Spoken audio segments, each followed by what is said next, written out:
Bonjour les citrouilles! Votre Pumpkin Mama, votre Pumpkin Queen, est absolument ravie de vous annoncer la nouvelle session du Pumpkin Autumn Challenge 2020. Évidemment, c'est avec beaucoup d'allégresse que je vais vous présenter toutes les nouvelles particularités de cette nouvelle session. Il y en a pas mal, il y a une refonte des menus et des sous-catégories comme quasiment tous les ans, mais vous avez également pu le constater, cette année, vous n'avez pas eu de trailer jeu de piste comme j'avais pu le faire l'année dernière. Parce que pour moi, ce trailer en question était l'une des particularités de l'année dernière. Donc moi, imaginez-vous bien que j'avais déjà projeté la particularité qu'on allait retrouver cette année. Et autant vous dire que ça a été beaucoup de taf, mais je pense sincèrement que ça va beaucoup vous plaire et on va y venir. Micro-parenthèse. Pour les personnes qui débarquent sur cette vidéo et qui comprennent absolument rien à ce qui se passe, j'ai fait l'année dernière une vidéo de présentation qui résume très bien le challenge, qui explique d'ailleurs tout ce qu'il faut savoir sur ce challenge. Je vous la mets dans le petit i, allez jeter un œil parce que vous allez avoir les bases du coup du fonctionnement du challenge. Il faut juste savoir que ce Pumpkin Autumn Challenge est un challenge littéraire et ou cinéphile et que le but c'est de vous challenger vous-même, vous n'êtes pas en compétition avec les autres et que malgré le fait que ce soit une sorte de challenge, c'est extrêmement bienveillant et le but avant tout c'est de traverser cette saison qu'est l'automne dans les meilleures conditions, de se faire plaisir et de profiter au maximum. Le but pour moi dans ce challenge, c'est de retranscrire ce qui définit pour moi l'automne sous différents aspects et vous donner tout simplement l'impulsion pour lire des livres de tout format, tous les formats confondus, que ce soit du roman, des essais, de la bande dessinée, des mangas, ça après vous faites comme vous le souhaitez, ou de regarder des films, des séries, voilà, que vous aviez peut-être envie de voir depuis longtemps, ou tout simplement peut-être de vous sortir de vos zones de confort et d'aller découvrir des œuvres écrites, filmées, que vous n'auriez peut-être pas regardé en temps normal. Comme chaque année, je me suis absolument régalée avec les menus, j'ai cherché des sous-catégories sympas, des jeux de mots, des références, des machins. Comme d'habitude, je vous laisse le soin d'aller regarder tout ça et de peut-être faire vos petites recherches pour comprendre pourquoi certaines sous-catégories ont tel ou tel mot-clé. On va y venir, vous inquiétez pas, mais avant toute chose, il y a, comme je vous l'ai dit, une particularité cette année, et pas des moindres, donc on va commencer avec ça, comme ça, après, tranquillement, on va détailler les différents menus, sachant que cette année, on repasse à 3 menus, parce qu'il faut savoir que pendant 2 années consécutives, on était sur 4 menus, mais bon, on y revient, vous inquiétez pas, vous n'êtes absolument pas perdant au change. Vous le savez peut-être pas, mais quand je travaille sur le challenge, souvent je travaille sur 2 années consécutives. En gros, je travaille sur le challenge de l'année en cours et j'amorce déjà les pistes de réflexion, les choses que j'ai envie d'exploiter pour l'année d'après. Ça me permet d'avoir une vision un peu plus globale de ce que j'ai envie de vous proposer et puis de toute façon, c'est comme ça que je fonctionne depuis le début. Il se trouve qu'effectivement l'année dernière, quand je faisais le trailer, qui d'ailleurs a été une expérience géniale pour moi parce que c'était hyper stimulant de vous proposer cette vidéo, qui d'ailleurs à quelque part est intemporelle, hein, vous pourrez aller la voir parce que en grande partie elle reprend les 3 menus principaux que vous retrouvez depuis le début de ce challenge, et c'est vrai que ça a quand même quelque chose de très dématérialisé. Et à ce moment-là, je me suis fait la réflexion, étant quand même une très grande fan d'enamel pins, vous savez, c'est les beaux pins hyper durs avec les dorures, etc. Enfin, je suis très fan de ça. Et j'ai eu cette idée de me dire, mais ce serait absolument génial qu'on puisse avoir une sorte de reward, je sais pas comment dire, une sorte de récompense, de trophée, de petites choses qu'on pourrait porter sur soi pour montrer qu'on a participé au Pumpkin Autumn Challenge. Alors depuis ce temps-là, la chose a un petit peu évolué parce que je me suis dit, c'est quand même assez, comment dire, restrictif de se dire je vais prendre un pins seulement pour fêter la fin de mon challenge et me dire que je l'ai réussi. En réalité, on le sait toutes et tous, le plaisir de ce challenge, c'est tout simplement d'y participer. En fin de compte, qu'on y arrive ou qu'on n'y arrive pas, c'est toute cette saison, toute cette manière de partager, de lire des choses, de voir des choses qui justement correspondent à cette saison, qui est hyper agréable. Et en fin de compte, même si on n'y arrive pas, on n'arrive pas à lire, à regarder les choses qu'on s'était prévues, on passe quand même un très bon moment. Donc je me suis dit que j'allais tout simplement vous proposer un pins que vous alliez pouvoir tout simplement précommander et que vous alliez pouvoir avoir pour toute la saison, indépendamment du fait d'avoir cette récompense, ce trophée. Donc voilà, c'est une grande étape, ça a été le chemin de pensée, et évidemment j'ai pas fait les choses à moitié, c'est pour ça que je me suis beaucoup mis la pression, les personnes qui m'ont suivi sur Twitter l'ont bien vu, j'ai carrément lancé ma boutique Etsy, qui s'appelle Arsaether. Et j'ai pour l'occasion fait une illustration que j'ai déclinée sur différents formats, à la fois marque-page, parce que ça me semblait absolument logique. En réalité, j'avais déjà amorcé l'idée aussi l'année dernière de vous proposer ça, mais également des prints, des affiches entre guillemets, sous différents formats, A6, A5 et A4. Évidemment, je vous laisserai le loisir d'aller regarder tout ça. Il y a pas mal de variantes, vous pourrez le voir, des petites variantes. Et voilà. Donc on se retrouve avec quelque chose qui m'a pris beaucoup de temps à préparer, mais qui, à mon avis, va réellement vous plaire. Parce que pour le pins, en l'occurrence, j'en avais déjà un petit peu parlé aux personnes qui me suivent sur Twitch, parce que je comptais à la base faire une précommande cet été.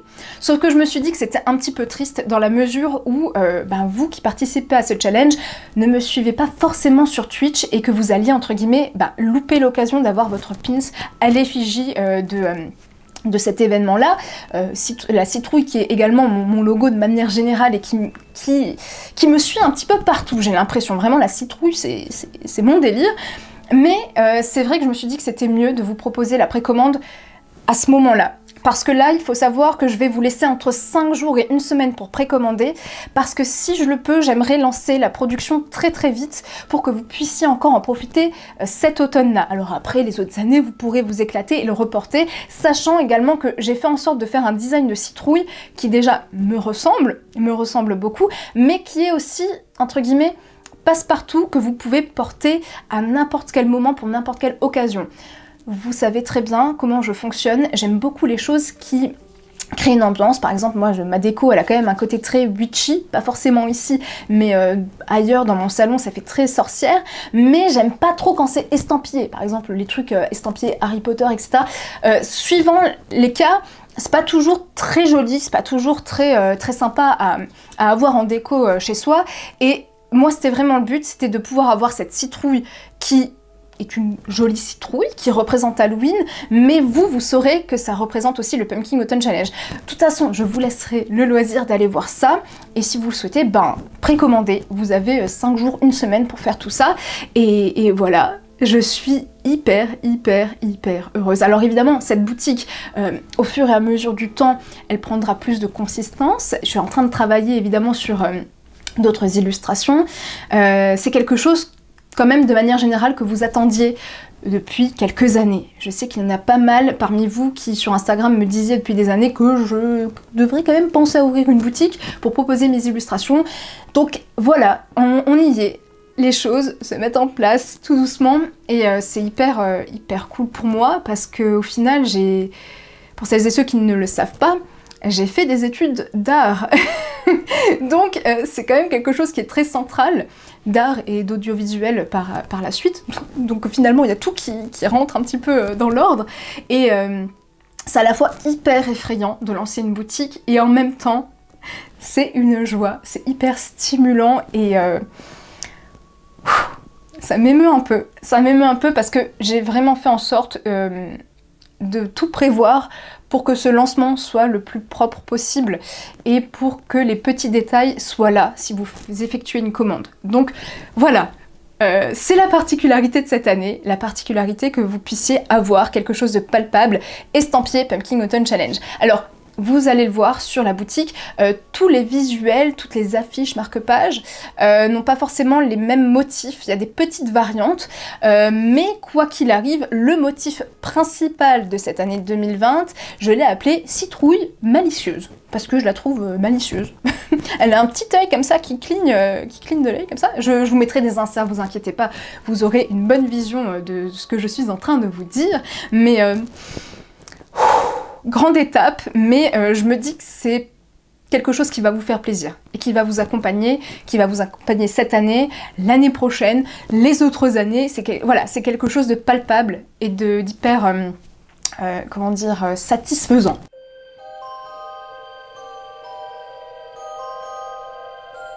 Bon, maintenant on passe au menu, parce que clairement, si on passe pas au menu, il n'y a pas de challenge. Donc on y va, on se lance. Cette année, comme je vous l'ai dit, il y a 3 menus et pas 4. Je suis un petit peu retournée à l'essence du challenge, à la première année, où je vous avais proposé 3 menus, automne frissonnant, automne douceur de vivre et automne enchanteur.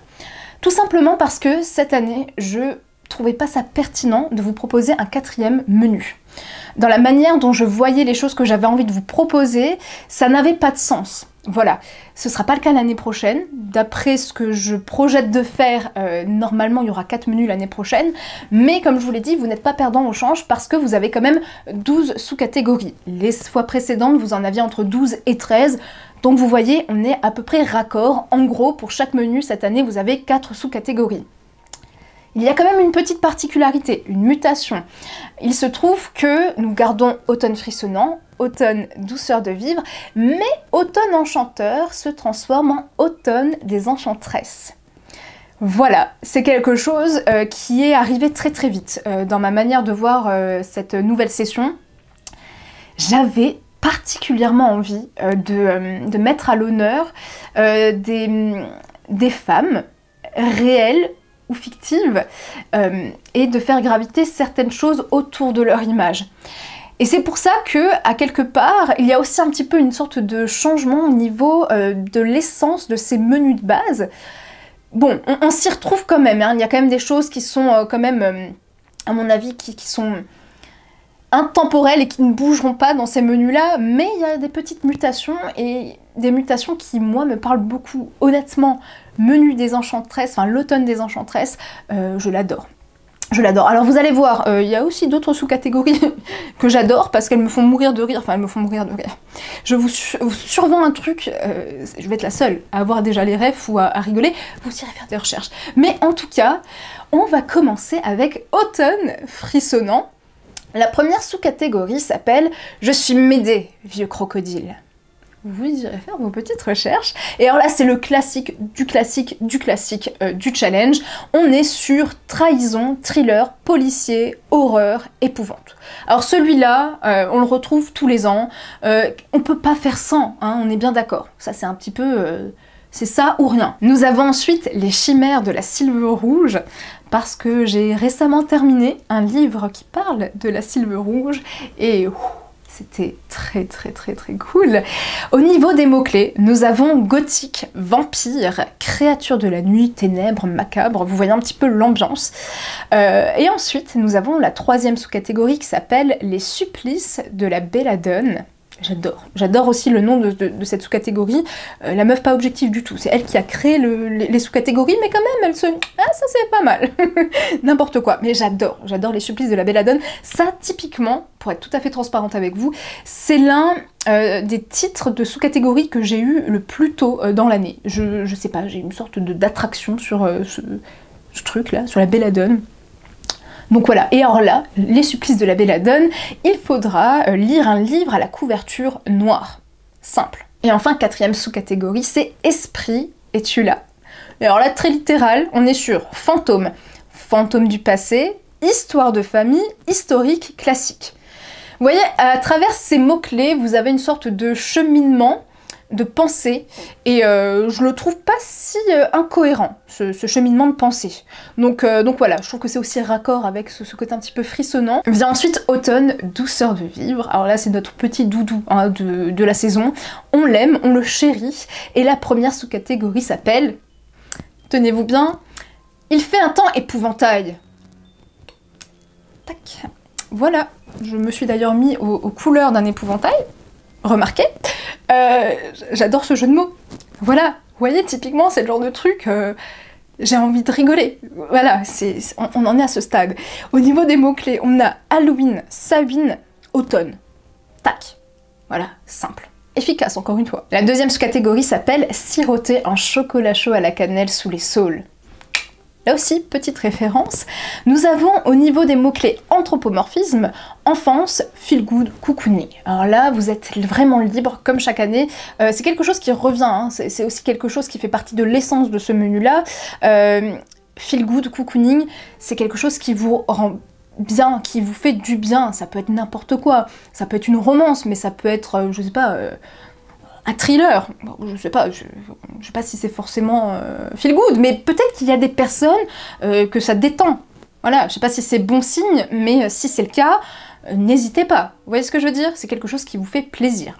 Comme d'habitude, je le rappelle, petite parenthèse à mi-parcours, les mots-clés que je vous propose, vous pouvez les combiner ou vous pouvez en sélectionner qu'un seul. Par exemple, nous avons anthropomorphisme. Vous pouvez très facilement juste utiliser ce mot-là pour trouver le bouquin, le film, la série qui vous convient. Pourquoi moi j'ai mis anthropomorphisme et enfance? Bon, évidemment séparer ces deux mots-clés distincts, c'est souvent... Pour moi, l'anthropomorphisme se retrouve souvent dans la littérature jeunesse. Troisième sous-catégorie, que j'adore, et je sens sincèrement que je vais être la seule à avoir vraiment envie de rire quand je vais le dire, mais c'est pas grave. Au pire, si vous n'avez pas la ref, allez faire des recherches, et quand vous avez la ref, dites-moi si c'est sympa. Dites-moi si c'est sympa, moi je l'adore. Ça s'appelle « Fafnir ton assiette, sinon pas de piécette ». Petite rime en plus, non mais je me suis donnée hein, sur cette sous-catégorie. Et alors là, au niveau des mots-clés, je m'éclate. Je tourne cette vidéo, je m'éclate. Au niveau des mots-clés, nous avons créatures légendaires et fantastiques, petit peuple, féerie, conte, légende, mythe. Et dernière sous-catégorie de ce menu qui s'appelle A Window to the Past. Encore une fois, j'adore le nom de cette sous-catégorie. Certaines auront peut-être directement la référence. Si vous ne l'avez pas, allez faire vos petites recherches. Mais vous allez comprendre les mots-clés choisis. Je voulais même en rajouter d'autres, des mots-clés. Je voulais rajouter nostalgie, émotion, parce que moi c'est tout ce que ça m'évoque. Et au niveau des mots-clés, nous avons sorcière, sorcier, SFFF, magie. Enfin bon, SFFF, contraction de science-fiction, fantasy, fantastique.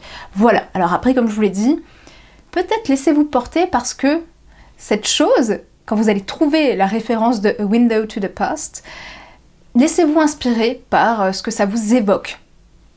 Soyez audacieux. On arrive enfin au dernier menu qui s'appelle Automne des Enchantresses et la première sous-catégorie s'appelle les rêves d'Aurore. Et là, au niveau des mots-clés, nous avons LGBTQI+, militantisme. Pourquoi cette association qui pas forcément très... Voilà, c'est juste une image que moi j'ai voulu transposer. Aurore, elle dort quand même très longtemps et j'imagine qu'en dormant, elle a quand même tout un champ de rêves et de possibilités qui s'offrent à elle. Sauf que dans la réalité des choses, elle est enfermée, elle est prisonnière, elle est entourée de ronces, d'obstacles. Et j'avais envie de transposer un petit peu cette idée-là d'un monde où on aimerait... l'égalité, où on aimerait que tout soit bien, que tout soit idyllique, que tout soit comme un rêve, mais que dans les faits, on se heurte à autrui, on se heurte à des ronces, à la société, etc. Donc voilà, c'est bon, c'est mon chemin de pensée, c'est peut-être pas ouf, mais l'essentiel, c'est évidemment les mots-clés. Donc là, n'hésitez pas à vous orienter peut-être vers des sujets qui vous parlent, vers lesquels vous êtes sensible, ou peut-être tout simplement à justement vous sortir peut-être de votre zone de confort et à vous intéresser à certains sujets que vous ne connaissez peut-être pas suffisamment ou qui vous intéressent parce que tout simplement on peut pas toujours tout savoir, on peut pas toujours s'intéresser à tout en même temps. N'hésitez pas à être curieux et curieuse. La deuxième sous-catégorie s'appelle Sarah Bernard, monstre sacré. Et là, évidemment, on a comme mot-clé dramaturgie, pièce de théâtre, art. Tous les arts possibles et imaginables. Là, encore une fois, c'est une sous-catégorie où vous allez pouvoir lire des pièces classiques, des pièces de théâtre classiques, modernes, lire des essais sur l'art, plein de choses, des thèses d'art, peu importe, mais si vous voulez un peu gruger, je vous donne des pistes, l'art c'est très vaste. Et ne serait-ce qu'une bande dessinée, c'est une forme d'art. Le dessin est une forme d'art. Donc, soyez libre d'interpréter cette sous-catégorie comme vous le sentez. L'avant-dernière sous-catégorie s'appelle les écailles de Mélusine, et là, au niveau des mots-clés, nous avons féminisme, nous avons transformation et métamorphose. Il fallait une sous-catégorie pour le féminisme. Voilà, c'était pas du tout négociable. Et la toute dernière sous-catégorie s'appelle Nausicaa de la vallée du vent, et au niveau des mots-clés, nous avons nature writing, écologie, nature, post-apocalyptique. J'adore aussi cette sous-catégorie. De toute façon, je les aime toutes. Hein. C'est mon challenge. Ce serait quand même dramatique que je me dise non, cette sous-catégorie, pourquoi elle est là? Je l'aime pas. Non, vraiment, je suis très contente. J'espère que ça va vous plaire. Tous les ans, je me répète peut-être, mais c'est vrai que tous les ans, j'ai une sacrée pression parce que j'ai peur que ça vous plaise pas, que ce soit pas à la hauteur, que ça ne vous stimule pas suffisamment. Mais en même temps, je réfléchis tellement à essayer de vous proposer du choix, de la diversité en restant quand même dans mon univers, que voilà, on peut pas dire que j'essaye pas, mais sachez en tout cas que souvent, au vu de l'appellation de mes sous-catégories, ça sonne quand même très fantasy, fantastique, mais avec les mots-clés que je vous propose, vous pouvez absolument adapter à vos styles de lecture également. Vous n'êtes pas toujours obligé de vous sortir de votre zone de confort. Vous pouvez absolument choisir un menu, plusieurs, enfin après ça vous savez comment en participer. Et ne lire par exemple que des choses, je sais pas, des trucs historiques, des classiques, des choses contemporaines, des trucs on va dire réels. Et au contraire, vous pouvez faire une pile à lire qu'avec des choses fantastiques. Enfin voilà, vraiment, vous êtes hyper libre. D'ailleurs, c'est pour ça qu'on va se retrouver dans la seconde vidéo où je vous présente ma pile à lire. Moi, cette année, j'avais vraiment envie de me faire plaisir parce que je me suis...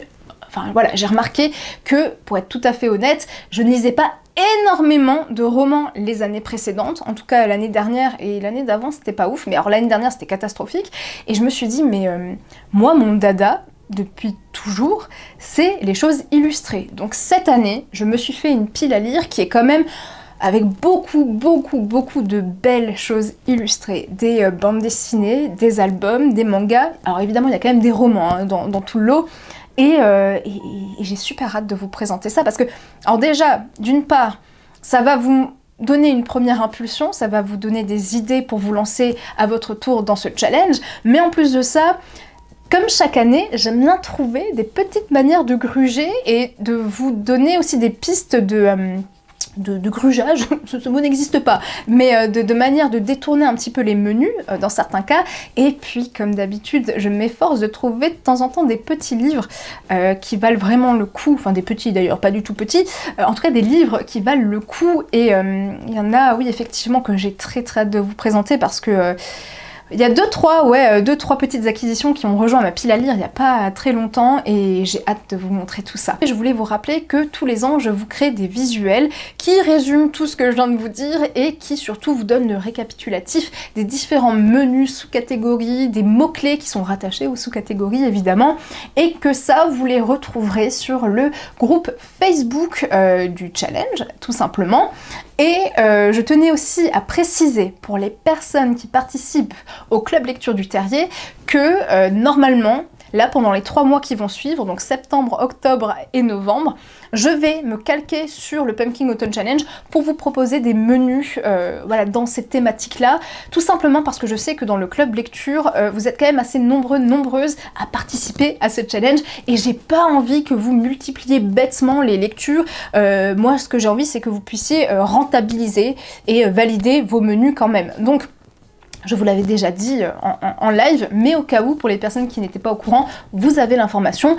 Les personnes qui débarquent et qui n'étaient pas au courant que ce club lecture existait, pas d'inquiétude, vous pouvez vous joindre à nous à tout moment, quand vous voulez. Encore une fois, c'est un club lecture à mon image, donc zéro pression, mais avec quand même beaucoup de particularités. C'est un club lecture que j'ai créé il y a maintenant bientôt 1 an, et il me tient énormément à cœur parce que je pense y avoir apporté des choses qui sont relativement uniques et qui surtout vous font intervenir en bonne partie, et ça c'est quelque chose dont je suis relativement fière, de pouvoir vous donner la parole, de pouvoir vous donner une vraie, une vraie implication dans ce club de lecture. Petite précision avant que j'oublie, tous les mois, sachez que je vous prépare une sélection de bouquins assez variés, allant du roman, essai, au BD et manga. Il y aura toujours chaque mois une BD et un manga, plus roman, etc.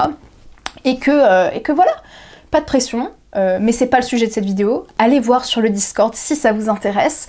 Il y a un salon règlements et informations importantes que vous pouvez consulter et où tout est expliqué. Sur ces bonnes paroles, je vous dis à tout de suite dans la vidéo qui suit, mais au cas où, je vous souhaite de faire de très belles lectures, de voir de chouettes choses, de chouettes séries, de chouettes films. Je vous fais plein de gros bisous et à plus. Ciao!